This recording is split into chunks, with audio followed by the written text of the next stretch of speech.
Hi, I'm Thomas D. Rotenberg. These are three questions. I grew up a little bit outside of New York City.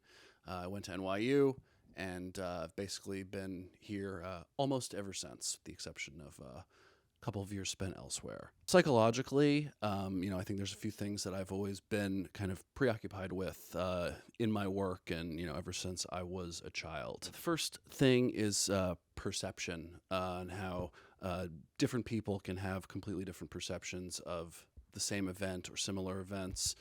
Just really exploring that, how people can kind of come to these different conclusions from what might originally be a very similar place, and how that kind of functions both psychologically and societally, and just the kind of impact that has on society and culture, and where we've been and where we go in the future.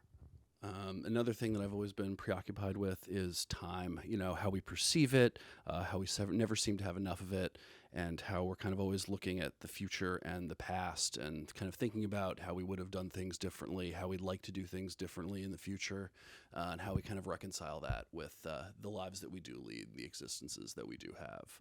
The third thing that I've always kind of been preoccupied with in my work is technology, and how it could be used to potentially manipulate perception and time, why it might be used to manipulate those things, and the kind of impact that those kinds of technological developments might have on people and society in the future. Question two, which is kind of a two-parter, so I'm going to split it up a little bit. Obviously, the biggest influence on me is classic cinema. Bergman, Fellini, Tarkovsky, Kubrick, David Lynch stuff. They're masters of their craft, technically, but I think more than that, they also, have something to say with their work.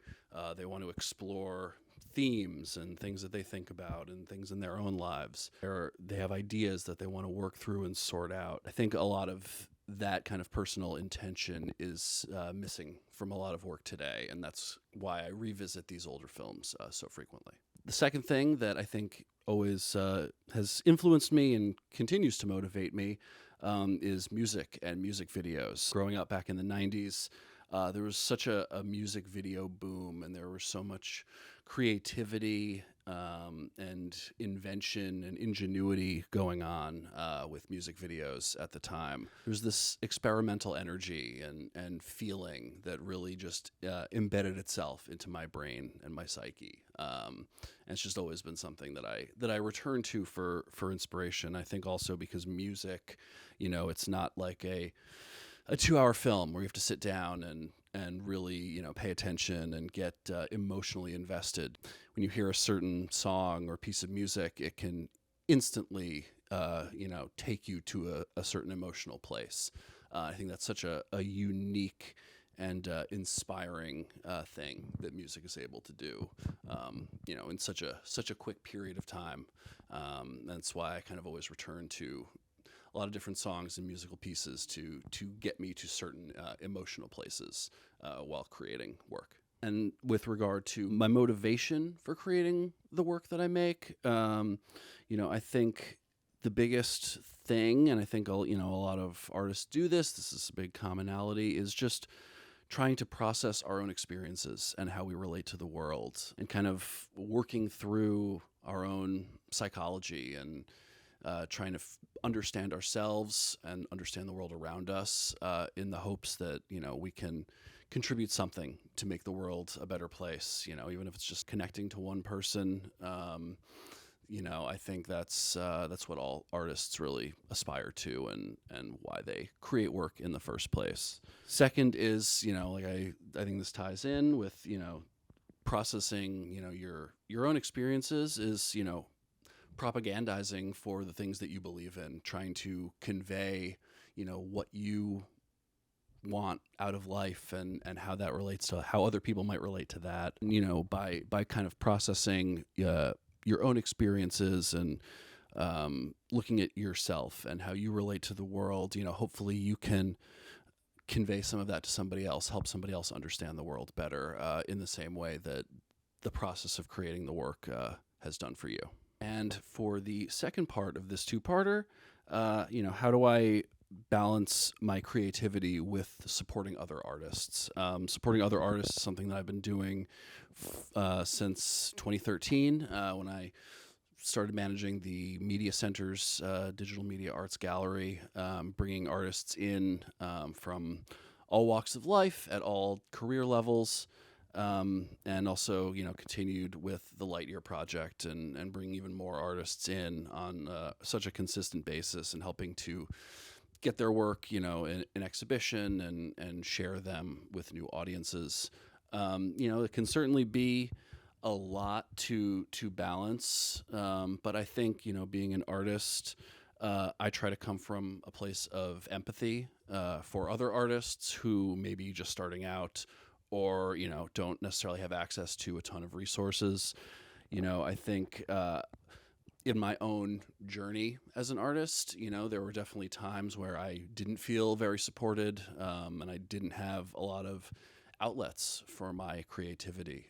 So being able to provide that to younger artists or just anyone who, is not able to have, opportunities for whatever reason, it's a really great feeling, and I think it's mutually beneficial. You try to lift up as many people as possible, and somebody will lift you up when the time comes and when you need it. So it's definitely a challenge to balance those kind of two sides, but I think they, from a certain perspective, they go hand in hand, and just trying to put out good into the world. I stand by all of my work, strangely enough, but instead I'd like to kind of break this up into the three kind of inflection points in my career thus far. I would have to say the first was the first Digital Fairy Tales video that I made. I got to create my own narrative, a sci-fi narrative, and I really began exploring, trying new things, trying new effects, working with new people. It was just such a great exercise, and to see it go on and get shown in so many different iterations of the Digital Fairy Tales shows around the world has been really great. The second point, I think, would be Don't Forget to Remember, which is a more narrative-based short film that I shot in 2019 and we ended up releasing in 2021 on Dust. It was kind of bringing together my more traditional narrative film background and education with a lot of the techniques that I have since been practicing in my creative artistic practice in a way that made sense narratively and visually and brought something new to the table. And it was also my first time working with a much larger team, much more complicated logistics. And it was just such an incredible experience getting to work with such great people and making something that I'm so proud of and was able to get out there to a wider audience than anything else I had made to that point. And the third project would be the piece that I made for Nightfall 2023 called Hypnotic State Analysis. This is first really large-scale projection mapping work I had done. It was projected onto a 100-plus foot tall historic chapel in Greenwood Cemetery in Brooklyn. It's just a incredible project to work on with such a great team of technicians to help me out and make sure everything ran really smoothly and got installed properly. And I'm just looking forward to doing more really huge, impactful things that really capture an audience and bring a space to life. And the thing that I'm looking forward to the most, I'm looking forward to the Levels show in Berlin, of course, kind of a retrospective of the work that I've made over the last 8 to 10 years.